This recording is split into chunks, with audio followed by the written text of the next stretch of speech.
semuanya, Assalamualaikum warahmatullahi wabarakatuh. Selamat datang di channel Lini Hudi. Perkenalkan, nama aku Lindiani dan ini merupakan video pertama aku. Dan di video ini, maaf kalau ngomongnya terlalu cepat. Nah, aku ingin membahas sesuatu hal yang mungkin jarang dibahas oleh orang lain. Nah, aku ingin membahas salah satu bentuk kejahatan terorganisir yang ada di dunia.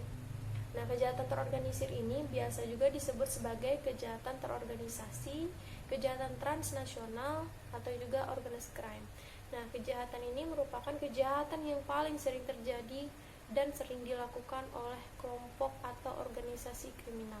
Kejahatan ini melibatkan banyak pihak dan juga melewati batas wilayah dan batas negara. Nah, aku tertarik untuk membahas penjualan ginjal ilegal di India. Nah, kenapa aku tertarik? Karena menurut aku ini termasuk salah satu kejahatan terorganisir di mana dia melibatkan banyak pihak dan juga hal tersebut adalah ilegal.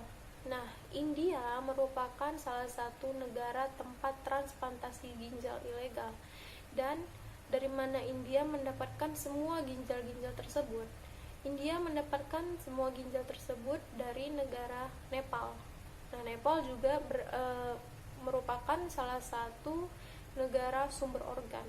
Mereka membutuhkan para perantara untuk mencari pendonor dengan klasifikasi laki-laki berusia di bawah 30 tahun dan tidak merokok. Nah, alasan mereka memilih laki-laki adalah agar lebih mudah untuk bepergian di tempat transit transplantasi ginjal. Nah, para perantara ini akan memberikan uang dengan pendonor dengan harga senilai 300 sampai 900 euro dan kemudian mereka memberi modus tertentu seperti mereka mengatakan bahwa organ tersebut akan tumbuh kembali. Nah, biasanya para pendonor ini adalah masyarakat miskin dan pasti dengan memberikan uang, modus-modus yang terdengar menjaminkan, maka mereka mau saja mendonorkan ginjal mereka. Nah, setelah mendapatkan pendonor, para pendonor ini akan dibawa ke Kathmandu untuk melakukan pemeriksaan darah. Setelah selesai melakukan pemeriksaan darah, mereka akan dibuatkan dokumen untuk bepergian ke India, tempat melakukan operasinya. Nah, tentu saja dokumen yang dibuat tersebut ilegal. Nah, setelah diberangkatkan ke India, barulah mereka melakukan operasi transplantasi ginjal tersebut. Nah, dilansir dari sebuah artikel, salah satu dokter yang bernama Amit Kumar telah berhasil mentransplantasi ginjal sebanyak 500 ginjal dan dijual ke seluruh mancanegara dengan harga 10 kali lipat dari harga bayaran kepada pendonor. Dan hal tersebut tentu sangat menguntungkan bagi pelaku kejahatan ini. Nah, kemudian orang-orang yang membutuhkan organ tersebut juga akan datang ke India hanya untuk mentransplantasi ginjal, melakukan operasi transplantasi ginjal. Nah, tentu yang paling mendapatkan dampak kerugian di sini adalah pendonor.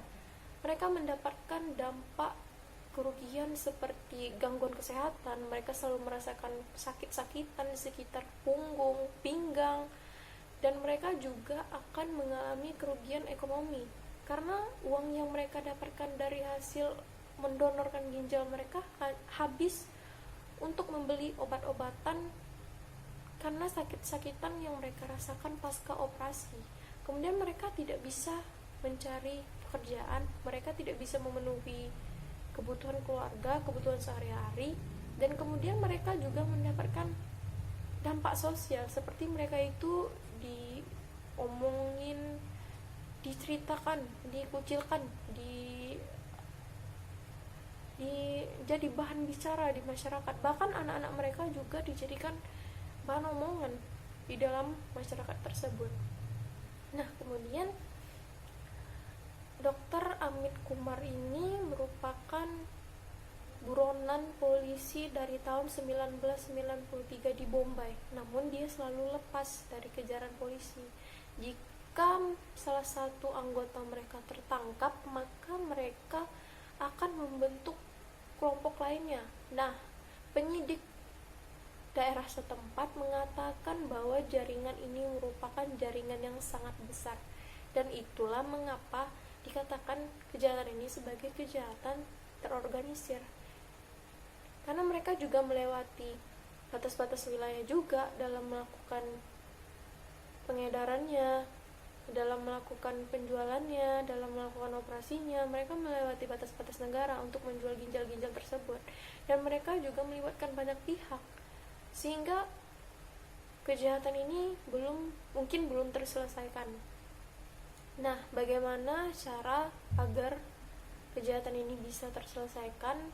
Masyarakat harus berani melaporkan kejahatan ini kepada pihak kepolisian, dan juga harus bekerja sama dengan pihak kepolisian dengan tidak menjadi mata-mata dari kelompok kriminal ini.